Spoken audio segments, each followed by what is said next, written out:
Assalamualaikum warahmatullahi wabarakatuh. Baik, teman-teman semua, saya akan mencoba mengisahkan kembali tentang cerita kalimat pengusir maksiat.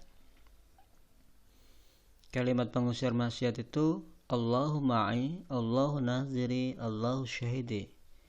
Ini dari Imam Sahal bin Abdullah al-Tastari. Pada waktu itu ada seorang ulama terkemuka yang bernama Imam Sahal bin Abdullah al-Tastari. Dia menuturkan kisah dirinya. Ketika berumur 3 tahun, aku ikut pamanku yaitu Muhammad bin Sawar untuk melakukan qiyamul lail. Aku melihat cara sholat pamanku dan aku menirukan gerakannya. Suatu hari, paman berkata kepadaku, "Apakah kau mengingat Allah yang menciptakanmu?" Aku menukas, bagaimana caranya aku mengingatnya? Beliau menjawab, "Anakku, jika kau berganti pakaian dan ketika hendak tidur, katakanlah 3 kali dalam hatimu tanpa menggerakkan lisanmu. Allahu ma'i, Allahu naziri, Allahu syahidi." Artinya, Allah bersamaku, Allah melihatku, Allah menyaksikan aku. Kemudian aku pun menghafalkan kalimat itu, lalu mengucapkannya bermalam-malam. Kemudian aku menceritakan hal itu pada pamanku. Pamanku berkata, "Mulai sekarang ucapkan zikir itu 10 kali setiap malam." Aku pun melakukannya. Aku meresapi maknanya dan aku merasakan ada kenikmatan dalam hatiku. Pikiran terasa tenang, aku merasa senantiasa bersama Allah Subhanahu wa Ta'ala.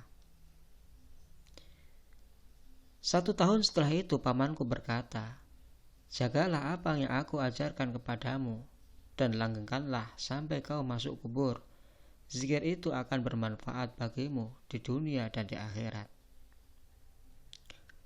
Lalu pamanku berkata, "Hai Sahal, orang yang merasa selalu disertai Allah, dilihat Allah dan disaksikan Allah, akankah dia melakukan maksiat?" Kalimat Allahu ma'i, Allahu naziri, Allahu syahidi sangat terkenal di kalangan ulama arif billah. Bahkan Syekh Al-Azhar, Imam Abdul Halim Mahmud, yang dikenal sebagai ulama yang arif, menganjurkan kepada kaum muslimin untuk mengucapkan kalimat ini dalam hati. Maknanya yang dahsyat.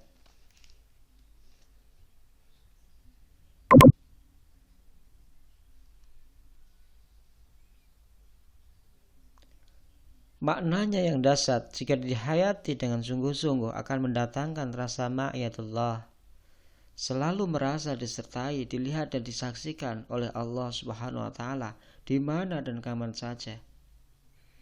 Pada akhirnya rasa ini akan menumbuhkan rasa takwa yang tinggi kepada Allah Subhanahu wa Ta'ala. Kalau sudah begitu, apakah orang yang merasa selalu disertai, dilihat dan disaksikan Allah akan melakukan maksiat? Oleh karena itu, ketika kita ingin menjadi orang yang selalu dilihat oleh Allah Subhanahu wa Ta'ala, perlu bagi kita untuk melafazkan Allah ma'i, Allah naziri, Allah syahidi dalam kehidupan kita setiap hari. Bahkan sebelum kita tidur, kita setelah baca doa-doa yang diajarkan Rasulullah SAW, perlu bagi kita untuk melafazkan Allah ma'i, Allah naziri, Allah syahidi, di mana Allah akan selalu bersama kita, Allah menyaksikan kita, Allah melihat kita dimanapun dan kapanpun kita berada. Sehingga ketika kita menyadari Allah yang selalu menyaksikan kita, maka ketika kita mau berbuat maksiat, maka sesungguhnya kita merasa malu, merasa diawasi oleh Allah Subhanahu wa Ta'ala. Semoga kebaikan ini bisa menebar dan diamalkan oleh kita semua sebagai kaum muslimin di dunia. Terima kasih. Assalamualaikum warahmatullahi wabarakatuh.